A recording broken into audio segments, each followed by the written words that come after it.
Welcome back to the Claim Your Right podcast for the Mama Writer Wannabe, where we grant ourselves permission to put down perfection and pick up the pen. I believe that writers are born to write, even busy mamas whose daily commute is riding the hot mess express. My belief is firmly rooted in the eternal truth written on every writer's soul, that the simple act of writing can be healing, transforming, and liberating. Simply by you sitting down and writing, I believe you can change yourself, your family, your community, and maybe even the world. I also believe that embracing your passion and living your life with purpose is one of the best examples you can give to your children. In this podcast, you will find writing hacks, tips and tricks, coaching and mentorship, goal setting and accountability, a space for the writer in you to flourish, and an opportunity to discover the freedom, both personal and financial, that is rightfully yours. Hi, my name is Christine Holloway, self-published author and writing coach. I help busy moms reclaim the writer within and unlock their true freedom so they can finally start living the writer lifestyle they have always imagined. Welcome, my fellow writers. Let's dive in.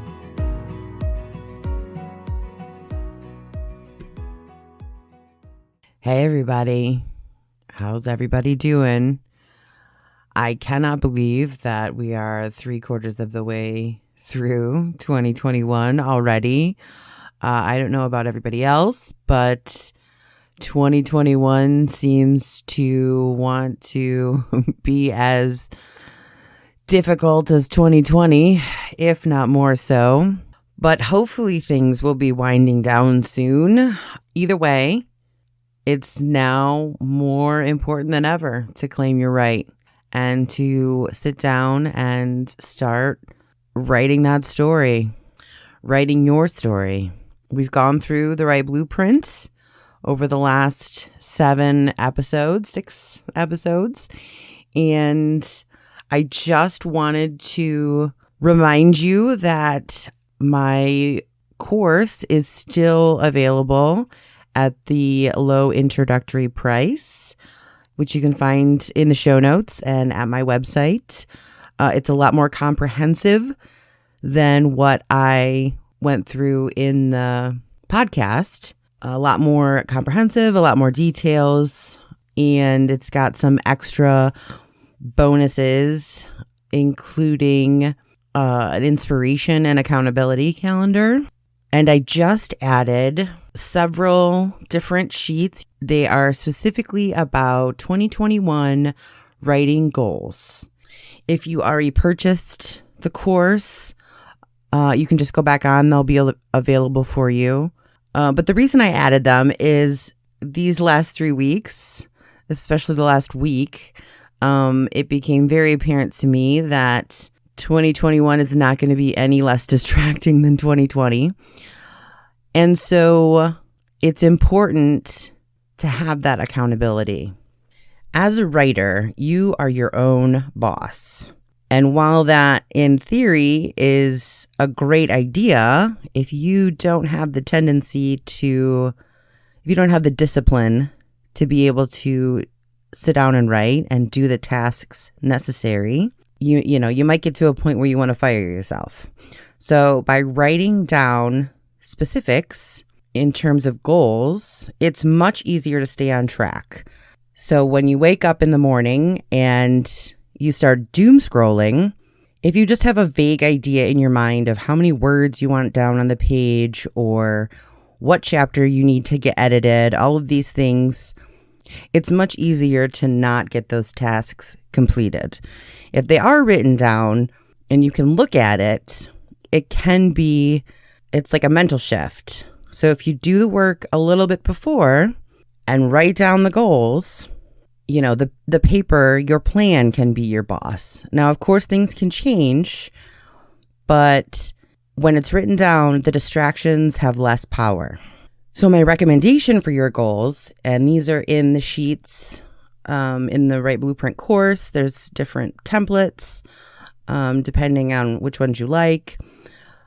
But my recommendation is take the larger goal and write that down. Figure out the time frame that you want to get things done, and then separate that out into shorter goals. So you work backwards. So you want to write a novel in a month. You write down how many words you want, and then you divide it by the number of days left, or the number of days in the month. This can become especially important if you're working on several projects at the same time. So for me, I have several projects that I'm ready to start. I have a manuscript that needs to be edited and the cover done and put up on Amazon. And I've got, multiple things in my head. And I did not do the planning out that I should have over the last week and lost a lot of time. But I did want to tell you why I have so many projects going at once. And this we're going to get into, I think we're going to do a whole series about the good, the bad, and the ugly of money. Money. Personally, I am working on what is called a backlist. A lot of writers nowadays make money off of books that are already written, that are already out, ready to be available. And then when their new book comes out, either it's a series, book 5 in XYZ series. And so people are going to want to go back and read the first 4. Or even if, this person read all 5 of the books and they're current with the series that they like, well, they've already discovered that they like you as an author. So they're going to start poking around and say, well, what else has she written? So because of the way the self-publishing industry is at the moment, money is important for advertising. I've heard from multiple sources that basically it is pay to play at this point. That's how they are referring to it. And that's kind of what I found with my trilogy. I didn't get any bad reviews. I got 1 3, and then the rest were 4 and 5s, which was spectacular. But right now, they're only on Kindle. It's only available on Amazon for numerous reasons. But to be able to get that algorithm or whatever, it's difficult to get your books in front of your readers, to people who are going to want to read your book. Now, I found that when I experimented with advertising last summer, it worked, but I don't have the extra cash to be able to work at it. I mean, advertising costs money, and I am not, I don't have a degree in marketing.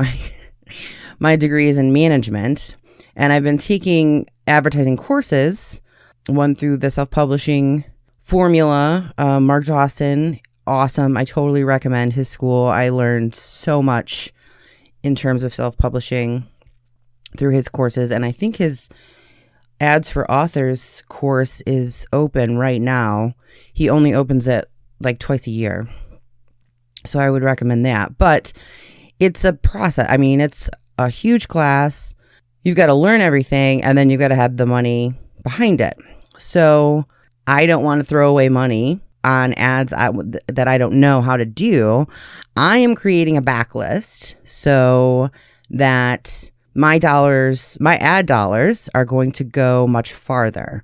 My goal is to create super fans, basically, where I find readers that want to read my stuff because I wrote it, not simply because they like historical Western mail order bride stories. Now, of course, I mean, not every reader is necessarily going to become a super fan, but that is my strategy right now. I'm working on my backlist. I am trying to write and publish as much as possible so that I'm going to get more bang for my buck when I do start advertising this year.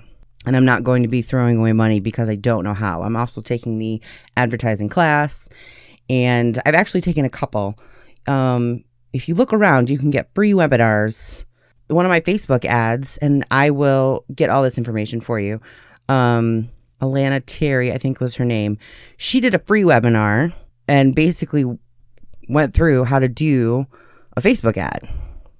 And she's got her own courses that I will probably take in the future, but there's only one of me. There's only so much time in the day. So I'm focusing at one course at a time. But her free webinar was amazing. And I used that before I started Ads for Authors to base my advertising on. And it worked pretty well. But the bottom line is that once I stopped advertising, my numbers kind of just tanked. And that's okay. There's another tip that I have for you, another pro tip. If you are going for a trilogy and you do want to self-publish and nobody knows you, you don't have any type of platform or anything like that, I would recommend not using the pre-sales, the pre-orders, unless you know you can get a lot through the pre-orders. And a lot of authors say to put it up on pre-order. Now, I'll tell you that having book 3 up on pre-order last year is what kicked me into gear. Like, I finished that. It was the deadline. The deadline was imperative because I wanted to get that done. There's penalties if you put it up on pre-order and don't get it out. So that was my goal. That said, putting my book 2 and book 3 on pre-order completely took out, like when you publish on Amazon, you get like a 30-day boost from the algorithm. You get I don't know exactly how it all works, but I know that your first 30 days, you're going to get a boost. Your reads and your purchases are worth more in the algorithm. And then after 30 days, you're kind of on your own. What I found was that in my pre-orders, even though I had several pre-orders, I mean, I had 4 for book 2 and I think 8 for book 3. But by the time, like, I didn't get that 30-day boost had I just not had it on pre-order and put it out. So that's a little pro tip if you're starting out. Now, once you start to get a regular audience, that, you know, I've heard lots of authors that do that. Mark Dawson has sold millions of books, and that was his recommendation. He says, I've heard him say that he puts his book up, you know, a year before it's due, or a year before he's going to publish it. But again, he definitely has the pre-orders and the audience to push those. And, you know, he's got a launch plan and, you know, a whole team of people. And he's a fantastic writer, which can be key. But nevertheless, I will not be putting my own stuff on pre-order anytime soon. I will update you if that changes, and it might. But for right now, I feel like I kind of learned my lesson. And I did not get the 30-day boost for my book 2 or book 3. So things kind of suffered because of it. So bringing that all back over the last week, in my head, I have been, I mentioned, but the last episode, while I was talking about the Write Blueprint, I really am excited about this new idea for a story, but I have this other story that is sitting there staring at me every time I walk by it, saying, edit me and put me up. And so my brain, I didn't write one or the other down. I didn't have the goal set out.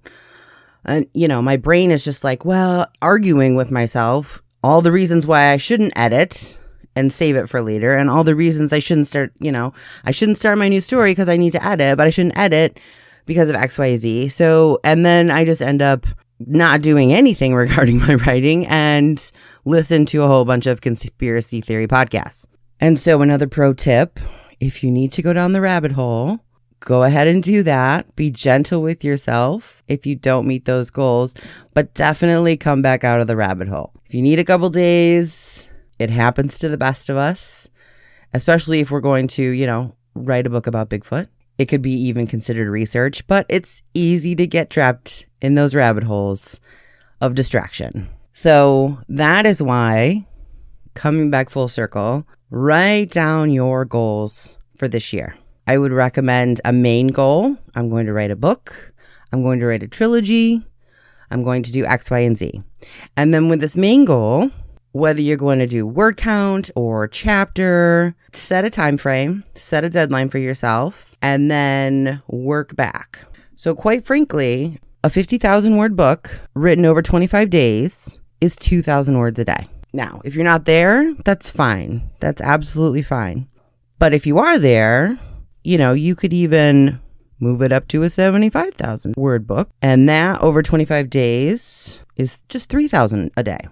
So it really depends on where you're at, and be honest with yourself. Again, don't set yourself up for failure. This is not a competition from anybody else. It's a competition with yourself. Don't set yourself up for failure, but push yourself into what you could actually do. And then you just got to do it. So then when you have your main goal, I would recommend doing a couple sub goals. So my main goal is to get the trilogy out, for example. And then a sub goal is to get, or a smaller secondary goal, I should say, not a sub goal. A secondary goal would be editing this book that's already finished and get that up. And maybe another secondary goal is doing a novella, for example, for My Brides of Lilac Grove.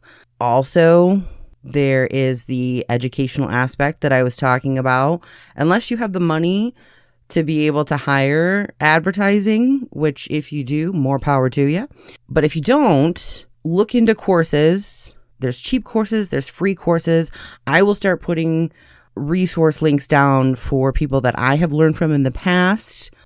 So if I have that, like I need to do course 1, course 2, whatever, however it's set up, that can be a secondary goal. So let's say I've got some writer's block on my main story that I'm working on, and I don't really feel like writing. Okay, I can still be working on a course or some social media for my author platform or some other things like that. That's all getting you to the end goal of the writer lifestyle. And then the final tip is don't overcomplicate it. Don't put so many goals on there that you're not going to be able to finish. Like I said, I have a really bad habit of making to-do lists, and I just add to the to-do list. So I'm crossing things off, but I'm also adding to it. So it's like my to-do list never ends. And I read somewhere that that's almost counterproductive. It's like I need to make a to-do list, finish it, cross it off, and then start a new one. So your mind is so you're not stuck in the perpetual, I'm just constantly having to do all this stuff and I never get out of it. Well, if you set up things in a way where your mind and your person, you know yourself that you have finished the tasks and you have validation because you made the check marks or whatever, that can be a little trick and can help you deal with kind of life just being so overwhelming. Okay, so that is where I'm going to leave you. I am not going to edit this much. I'm just going to put it out there, raw, authentic, hopefully not too annoying. One final thing, I wanted to let you know that I am here for you. If there's something that you need from me, I've got lots of ideas for episodes coming up. If there's something specific that you want me to talk about, just let me know. You can email me at christine@christineholloway.com. Just give me some ideas. What's on your mind? I've already got ideas for episodes, but I can definitely change it up if I need to. And just a reminder that I've got coaching sessions available for the rest of the month and into February. So if you go to my website, christineholloway.com, you can sign up there. And if you have any questions, again, just email me at christine@christineholloway.com. Right now, my social media is a work in progress. But you can definitely hit me up at my website through my email. And until next time, happy writing. Don't forget to subscribe and leave a review, please. Thanks. Hey Mama, one last thing before you go. If you enjoyed this show, please share this with someone you might know who is also struggling to reclaim the writer within and might find value in the content. Because I am hoping everyone makes the right resolution this new year, I am offering discounted coaching sessions for the entire month of January. So if you need some help mapping out your story or organizing your thoughts, I am available. Whether you need a gentle hand or a drill sergeant, I am here for it. Find out more at christineholloway.com, where you can also find more resources. The link is in the show notes. Thanks so much for your support, and happy writing.